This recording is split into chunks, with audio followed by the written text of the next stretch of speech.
मैं नमन करती हूँ उस विचारधारा को जो शिक्षक बनकर आप सभी में विराजमान है। सम्मानित मंच, मेरे प्यारे सहभागियों, I am Mamta Yadav, front of you.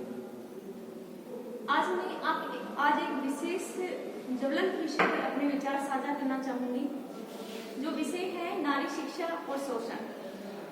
आपने एक श्लोक सुना है, यत्र नारीस्तु पूज्यते रमते तत्र देवता। जहाँ नारियों की पूजा होती है वहाँ देवता निवास करते हैं। ये हमारे प्राचीन धर्म ग्रंथों में उल्लेखित है। जहाँ औरत को एक देवी के रूप में पूजा जाता है, उस देश में नारी शिक्षा, नारी का सम्मान और नारी के शोषण के लिए प्रश्न उठना एक वाकई सोचनीय विषय है। समाज ने एक धारणा बना ली है कि अबला नारी हाय तुम्हारी यही कहानी, आंचल में है दूध और आंखों में है पानी। जब हम देखते हैं एक दूध मुही बच्ची से लेकर 80 साल की वृद्ध महिला, यहाँ तक कि एक महिला की लाश जो कब्र में दफन है वो भी सुरक्षित नहीं है। होता क्या है, तात्कालिक जो हालात बनते ही प्रशासन हलचल में आता है, मीडिया सुर्खियां बटोर कर चले जाते हैं, राजनेता राजनीति करते हुए नजर आते हैं और समाज केवल और केवल कैंडल मार्च करता हुआ नजर आता है। उस समय कोई नहीं देखता अपनी रिस्पॉन्सिबिलिटी। तो ऐसे हालात में अपनी जो सुरक्षा की जिम्मेदारी है वो किसको दे? प्रशासन को। उस प्रशासन को जिसमें भ्रष्टाचार रूपी कीड़ा ऑलरेडी पनप चुका है और जो उसको अंदर ही अंदर खोखला और बेनकाब करने में संलग्न है। अरे ऐसे प्रशासन में नमक चोर नमक बेचता है, कफन चोर कफन बेचता है। जिसको बनाया हमने अपना मसीहा, आज वही बैठा तख्त पर अपना वतन बेचता है। उस प्रशासन में अपनी सुरक्षा की जिम्मेदारी कदापि नहीं। तो प्रश्न फिर वही कायम रहा कि महिला सुरक्षा की जिम्मेदारी किसको दे? समाज को। उस समाज को जो सपोलों को दूध पिला रहा है, जो एक कन्या को पेट में ही पता करके उसका मर्डर कर रहा है। और यहाँ एक बच्ची जब छोटी सी उसकी खेलने कूदने की उम्र होती है, उस समय उसके हाथ में चूल्हा चौका बर्तन थमा दिए जाते हैं, उसको कमजोर करने में लगा हुआ है। और जब उसके पढ़ने के दिन होते हैं तो 22 साल की शादी करके अगले घर भेज दिया जाता है, ये कहकर कि ये तो पराया धन है और बच्चे वंश चलाएंगे।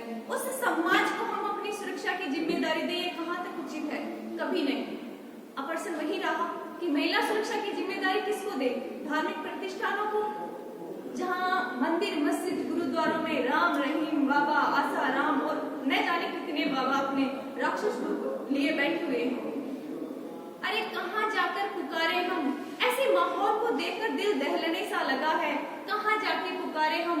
मंदिर में या मस्जिद में? सुना है खुदा भी कहीं और जाके रहने लगा है। ऐसे माहौल में फिर हमारी सुरक्षा कौन करेगा? हम कहाँ सुरक्षित हैं? स्कूल में, घर में, समाज में, किसी ऑफिस में? अरे बंद कीजिए सुरक्षा का अलाप और बंद कीजिए दूसरे एक डिपार्टमेंट को ठेकेदारी देना। अपने आप को पहचानो, आंसुओं को तकदीर मत बनने दो। तुम्हारा सूरज, तुम्हारा स्वाभिमान रूपी सूरज कहीं खोया हुआ नहीं है। आप उसे देख रहे हो मगर पकड़ नहीं पा रहे हो। क्यों? क्योंकि आप डरते हो संघर्ष रूपी धूप से। एक बार, सिर्फ एक बार धूप को चीर कर अपनी मुट्ठी में बंद कर लो, फिर देखना यकीनन अंधेरा कभी नहीं होगा। इसलिए इसके लिए जरूरी क्या है? अपने एटीट्यूड को चेंज करना होगा। हमें बचाने के लिए कोई नहीं आएगा, ना कोई भगवान आएगा, ना कोई प्रशासन आएगा। तत्कालीन हालात बनने पर कोई नहीं आता। आपने अच्छे से सुन रखा है कि अब महामारियों का दौर चल रहा है। पहले भी जैसे कि पोलियो है, होने के बाद आज तक उसका कोई इलाज नहीं है। इलाज होता है तो कब? जब उसकी हम जड़ से शुरुआत करते हैं, और वही शुरुआत हमें जड़ से करनी होगी इसके लिए भी। इसलिए पौधशालाओं में जब बच्चे छोटे अपने पास आ रहे हैं, वहीं से हमें शुरुआत करनी पड़ेगी, तभी जाके ये जो शोषण है वो बंद होना। अगर हमारे पास हमें बहुत अच्छे हथियार मिले हुए हैं इसका यूज करने के लिए। सबसे बड़ा है एजुकेशन। 2 लाइनों में इसको कंप्लीट कर दूं।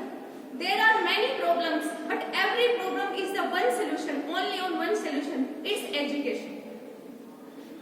और दूसरा है अपना स्वाभिमान, हमेशा जिंदा रखिए। अनुशासन, सेल्फ डिफेंस। जब तक हमारे पास ये हथियार है, कोई माई के लाल में इतनी हिम्मत नहीं होती कि हम पर अंगुली उठाए तो 1000 बार सोच के उठाएगा। यूं ना थक कर बैठ है मुसाफिर, ऐसा मंजर भी आएगा, यूं न थक कर बैठ कर हौसले बुलंद अपने, ऐसा मंजर भी आएगा, प्यासे के पास चलकर समंदर भी आएगा, थक कर ना बैठ ए राह के मुसाफिर, मंजिल मिलेगी और मिलने का मजा भी आएगा। इसलिए अपने आप को पहचानो। अब अपना जो सेल्फ डिफेंस कोर्स है इसमें काफी पॉजिटिव है, काफी बेहतर है, लेकिन मैं चाहती हूँ ये बेहतरीन हो। इसके लिए जैसे ही सेल्फ डिफेंस कोर्सेज के नियम आते हैं, एक सूचना मिलती है, बालिकाओं के लिए अलग से कोर्सेज, बालकों के लिए अलग से।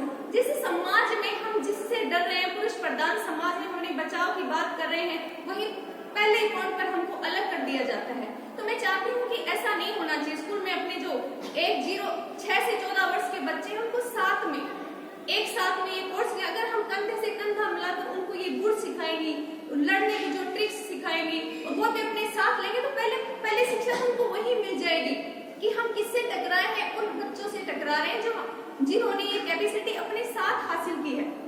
और दूसरी बात, इसमें एक नैतिकता का चैप्टर भी और जोड़ दिया जाना चाहिए, जिससे वो हमें आज तक पता है कि ये जहर है, इसको टच भी नहीं करते, हैंड वॉश कर लेते हैं क्योंकि हमें ये पता है कि ये जहर है। क्या यही जहर हमको बचपन से सिखाएं कि बेटा ये जहर है, बेटी ये जहर है, इसको टच नहीं करना है, तो क्या हम फिर उसको टच करेंगे? नहीं करेंगे। तो मैं चाहती हूँ कि इसमें नैतिकता का जो चैप्टर है वो फिर ऐड कर दिया जाए, और ये पॉसिबल है। कई लोग सोचते हैं कि क्या होगा इनसे, कुछ नहीं होगा, पॉसिबल नहीं होगा, नहीं होगा, होगा। तूफान कितना भी गहरा हो हाथ उठाए रखना, दलदल कितना भी गहरा हो पांव जमाए रखना, अजी कौन कहता है छलनी में पानी नहीं ठहरता, बर्फ जमने तक हाथ लगाए रखना, बर्फ जमने तक हाथ लगाए रखना। That's all.